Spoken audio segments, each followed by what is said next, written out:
సత్య టాక్స్కి స్వాగతం. నేను సిహెచ్వివి సత్యనారాయణ. ఇప్పుడు ఇటీవల ఆంధ్రప్రదేశ్ అసెంబ్లీలో హిందూపూర్ శాసనసభ్యుడు బాలకృష్ణ చేసిన వ్యాఖ్యలు ఇప్పుడు కూటమిలో కలకలం రేపాయి. ముందుగా కామినేని శ్రీనివాసు ఇప్పుడు చిరంజీవికి సంబంధించిన వ్యవహారాన్ని రైజ్ చేశారు. దాని మీద ఇప్పుడు జగన్ మీద అన్పార్లమెంటరీ వ్యాఖ్యలు చేయటం బాలకృష్ణ. ఇప్పుడు అట్లాగే చిరంజీవిని కూడా ఏదో దెప్పి పొడుస్తున్నట్టు మాట్లాడటం అనేది కూటమిలో కలకలం రేపింది.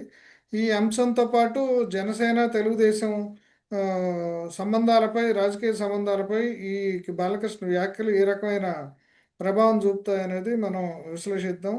ఇవాళ విశ్లేషకులు రచయిత తెలుగు తోరణం ఆ, ఎడిటరు అన్వర్ బ్రహ్మయ్య గారు మనతో ఉన్నారు. ఆయన అడిగి తెలుసుకుందాం.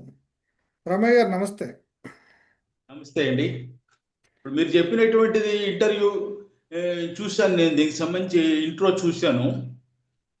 ఇంట్రో ప్రకారం చూసుకుంటే అసలు ఎంత కూడా టీ కప్పులో తుఫాన్ లాంటిదండి. నిజానికి సోషల్ మీడియాలో గందరగోళం ఉంది, లేకపోతే వన్ సైడ్ గా ఉండేటువంటి రెండు రకాల మీడియాలు ఉన్నాయి కదా, ప్రో మీడియా, గవర్నమెంట్ కి అగైనెస్ట్ మీడియా.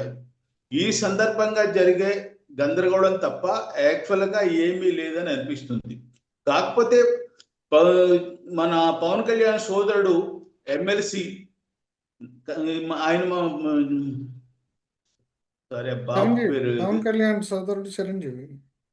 చిరంజీవి కాదండి, ఇంకో ఎమ్మెల్సీ ఉన్నారు కదా, నాగబాబు. నాగబాబు. నాగబాబు.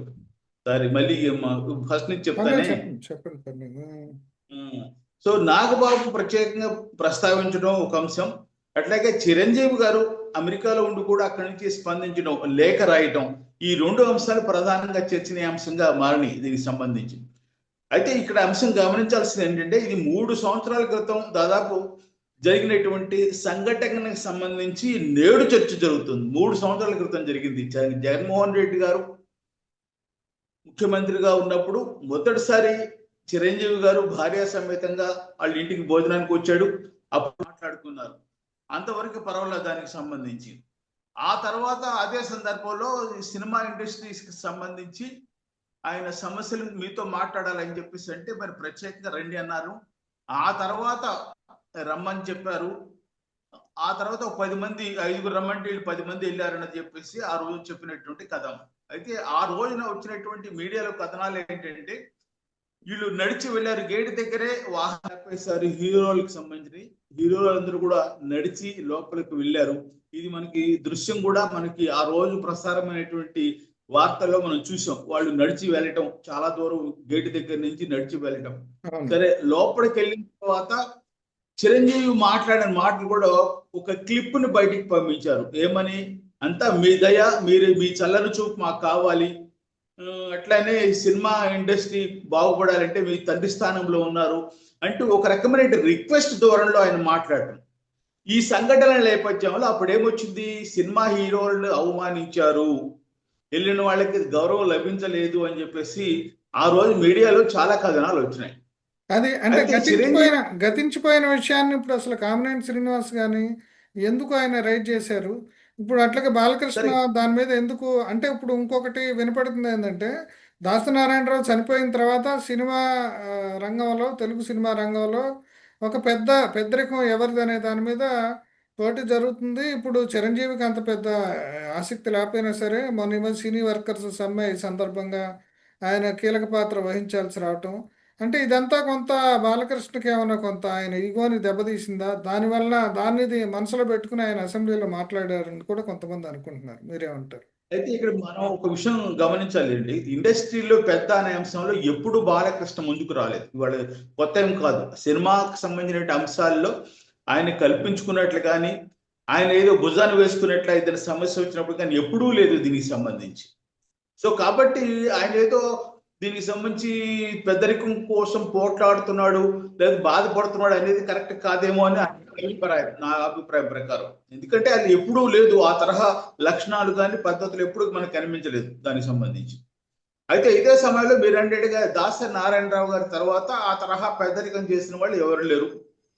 తమ్మారెడ్డి భరద్వాజ్ గారు అట్లనే ఆ తర్వాత కొంత చూసుకున్న ఆయన వన్ సైడెడ్గా ఉన్నారనే భావన సినిమా రంగంలో ఉంది. కాబట్టి ఆయన్ని పెద్దగా ఎవరు యాక్సెప్ట్ చేయలేదు. ఇప్పుడు చిరంజీవి గారు మెగాస్టార్ గా ఉండటం, మెజార్టీ సభ్యులు ఆ కుటుంబానికి చెందిన వాళ్ళు సినిమా రంగంలో ఉండటం, పెద్ద నిర్మాత అల్లు అరవింద్ గారి సొంత బావగారు కావటం వంటి అంశాల నేపథ్యంలో ఆయన పెద్దరికాన్ని అందరూ కోరుకుంటున్నారు.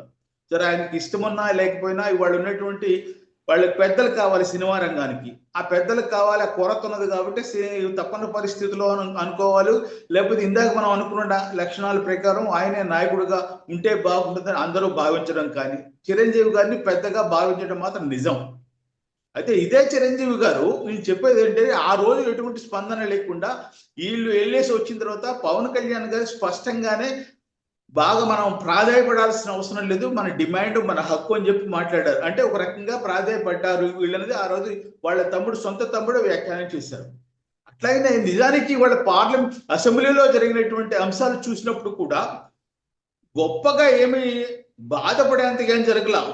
ఇప్పుడు సైకో అనే పదం వాడటం అన్పార్లమెంటేరియన్ లాంగ్వేజ్ గా మాట్లాడుతున్నారు. ఇటువంటి పదాలు చాలా వాడారు. అంటే ఆయన బాలకృష్ణ రాజకీయ బాలకృష్ణ ఇప్పుడు ఈ సైకో అనే పదం వాడటం వల్ల ఆయనకి సంబంధించిన ఓ పాత గాయాన్ని రేపుకున్నట్టు అయింది. ఇప్పుడు గతంలో ఆయన ఇంట్లో ఆ తుపాకీ కాల్పులు జరిగిన సంఘటన, ఆ తర్వాత నిమ్స్ సుబ్బారావు ఆయనకి ఒక మతి స్థిమితం సరిగ్గా లేదని సర్టిఫికెట్ ఇవ్వటం, ఇప్పుడు అవన్నీ అనవసరంగా తోకున్నట్టు అయింది కదా. అది నిజం. పాత విషయాలు కెలుక్కున్నట్లుగా అయింది. మనం పాత మర్చిపోయిన విషయాలు మళ్ళీ చేసుకోవటం అయింది. కానీ ఆ సైకో అనే పదాన్ని నిజానికి బాలకృష్ణ గారు చేసిన సహాయం అంతా కూడా వాళ్ళ తండ్రి గారు చేశారు. వైఎస్ రాజశేఖర రెడ్డి గారు ఉన్నప్పుడు జరిగిన సంఘటన. అయితే జగన్మోహన్ రెడ్డి ప్రత్యక్షంగా ఏం చేయలే ఈ సహాయం. దాన్ని అందరూ గమనించాలి. జగన్మోహన్ రెడ్డి వాళ్ళ అంటే తండ్రి అప్పుడు గారు కూడా ఒక చేస్తే మాట వచ్చింది, బాలకృష్ణ అభిమాని జగన్ వాళ్ళిద్దరికి మిత్రత్వం ఉందని కూడా ఆ రోజుల్లో అనుకున్నారు. అనుకున్నారు. ఎన్ని నిజాలు తెలియదు కదా, బయటకు అనుకోవటం మాత్రం జరిగిన మాట నిజమే. అట్లాగే సహాయం చేసింది వైఎస్ రాజశేఖర రెడ్డి గారు, జగన్మోహన్ రెడ్డి గారు కాదు. ఆ విషయం ఖచ్చితంగా మరి జగన్మోహన్ రెడ్డి గారు సహాయం చేసి వీళ్ళకి సహాయం చేయగలుగుతాడా, నిజంగా ఇదే ముఖ్యమంత్రి స్థాయిలో ఉన్నప్పుడు సహాయం చేసి ఉంటాడా చేయలేదా, అవన్నీ మనం మిత్తుకు సంబంధించిన అంశాలు, ఇవన్నీ కూడా ఊహాజనితమైన అంశాలు. సో అది కాదు కాబట్టి దాన్ని దీనికి లింక్ చేయాల్సిన అవసరం లేదు. వైఎస్ రాజశేఖర రెడ్డి సహాయాన్ని ఈయన కొడుకు తన సొంతం ఎట్లా చేసుకుంటాడు. వైఎస్ రాజశేఖర గారికి సంబంధించి చాలా అంశాలు ఉన్నాయి.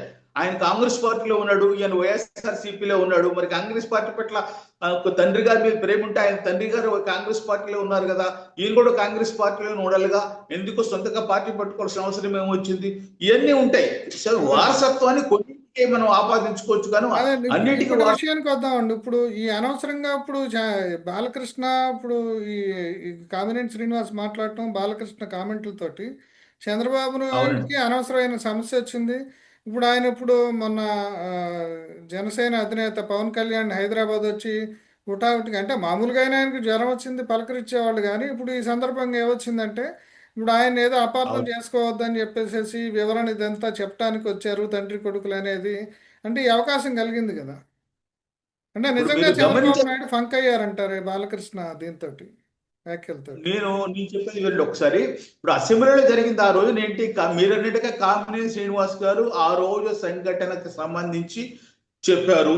దానికి సంబంధించి దాని మీద సంబంధించి ఓహో ఎక్కడికి వెళ్ళారు ఇది ఆ సైకోనా అని ఒక మాట బాలకృష్ణ వాడాడు. ఆ తర్వాత జరిగింది ఏంటంటే, దుర్గేష్ గారు ఇవాళ సినిమా ఫీల్డ్ కి సంబంధించి హీరోల జాబితా చేస్తే నా పేరు 9వ స్థానంలో ఉంచారు, ఎందుకు ఉంచారు అని దుర్గేష్ కూడా నేను ప్రశ్నించాను అని చెప్పి కూడా బాలకృష్ణ అన్నాడు.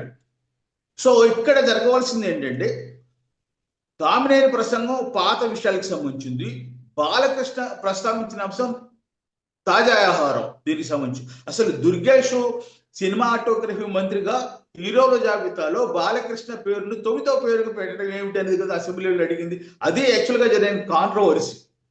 ఆ కాంట్రవర్సీకి పోయి ఈయన సైకో అన్న అంశము దీనికి సంబంధించి ప్రాధాయపడటం, ఆ అంశాలకు సంబంధించిన ముందుకు వచ్చేసింది. జనకి అక్కడ ఆ రోజు జరిగింది ప్రాధాయపడినట్టుగా 2 ఏళ్ల క్రితం జగన్మోహన్ రెడ్డి కలిసినప్పుడే అన్ని వార్తలు వచ్చేసాయి, మీడియాలో వచ్చింది. పవన్ కళ్యాణ్ స్వయంగా ప్రకటించారు, ప్రాధాయపడ్డాడు మా సోదరుడు కరెక్ట్ కాదు అని చెప్పేసి. కాబట్టి అది నిజమే కదా అంతవరకు. ఇవాళ కాదని చెప్పొచ్చు చిరంజీవి గారు లెటర్ రాసి. కానీ పాత దానికి సంబంధించేది బాలకృష్ణ వాడిన ఒకే ఒక్క పదం సైకో. సమంజసం కాదు అంటే ఉపసంహరించుకోవాలి, రికార్డ్ నుంచి తొలగించాలి. మనిషి లేనప్పుడు ఆ పదం వాడాడు కాబట్టి రికార్డ్ నుంచి తొలగిస్తున్నట్టుగా స్పీకర్ రూలింగ్ ఇవ్వచ్చు దీనికి సంబంధించి. ఇక ఆ పదాన్ని ఫైనల్ గా మనం ఒక విషయం కంక్లూడ్ చేయండి. ఇప్పుడు చెప్పండి. ఇప్పుడు ఈ పవన్ కళ్యాణ్ ఏమో 10 ఏళ్ల పాటు మన కూటమి అధికారంలో ఉంటది, 10 ఏళ్ల పాటు చంద్రబాబు నాయుడు అని చెప్పేసి చెప్తున్నారు. అంటే చంద్రబాబు నాయుడు కూడా అవునండి. ఉప ముఖ్యమంత్రిగా ఉన్న పవన్ కళ్యాణ్ ప్రతి సందర్భంలో కూడా ఆయన్ని జాగ్రత్తగానే చూసుకుంటున్నారు, గౌరవిస్తున్నారు. అయితే లోకేష్ మాత్రం అవునండి. అన్ని శాఖలకి అంటే డిప్యూటీ సీఎం కంటే ఎక్కువగా మొత్తంగా కూడా అధికారం చెలాయిస్తున్నాడు. ఇటువంటి పరిస్థితుల్లో మరి అవును. ఆ, జనసేనలో కొంత అసంతృప్తి కానీ లేదంటే అసహనం కానీ ఉండే అవకాశం ఉంది కదా. ఇప్పుడు జనసేన ప్రయారిటీ దాని స్థానం ఎన్ని స్థానాలు ఉన్నాయండి? అన్ని స్థానాల మేరకు మించి చంద్రబాబు నాయుడుకు గౌరవిస్తున్నారు పవన్ కళ్యాణ్ని. కాబట్టి అసంతృప్తి చెందే అవకాశం లేదు. చంద్రబాబు నాయుడు గారు పవన్ కళ్యాణ్ విషయంలో ఎవరి అశ్రద్ధ వహించట్లేదు, బాధ్యత వహించాడు. అది మెజారిటీ. ఇప్పుడు నిజానికి ఈ మిత్రపక్షాలు లేకపోయినా తెలుగుదేశం పార్టీ సొంత బలంతో రాజకీయం అట్లాగే పాలన చేయగల శక్తి, సత్తా ఉన్నటువంటి సంఖ్యాబలం ఉంది. అయినప్పటికీ వీళ్ళు ప్రతి విషయంలో కూడా మీరు గమనిస్తే ప్రతి మాట కూటమి ప్రభుత్వం అనే మాట్లాడుతున్నారు తప్ప తెలుగుదేశం పార్టీ ప్రభుత్వాన్ని ఎక్కడ మాట్లాడట్లేదు. అంతకు మించి వీళ్ళు కలుపుకొని ఒక మాట మీద వెళ్తున్నారని చెప్పేసి అంటానికి నిదర్శనం అంతకంటే ఏం కావాలి దీనికి సంబంధించి. అట్లాగే ఇవాళ పవన్ కళ్యాణ్ అసంతృప్తి వ్యక్తం చేస్తున్నట్టుకి ఏ వేదిక మీద ఎక్కడా కూడా ప్రస్తావన రాలేదు. చిన్న మాట కూడా వ్యతిరేకంగా మాట్లాడలేదు. అటువంటిప్పుడు మనం వాళ్ళిద్దరి మధ్య ఉన్నాయని చెప్పి ఎట్లా చెప్తాం? Okay, thank you. Right sir.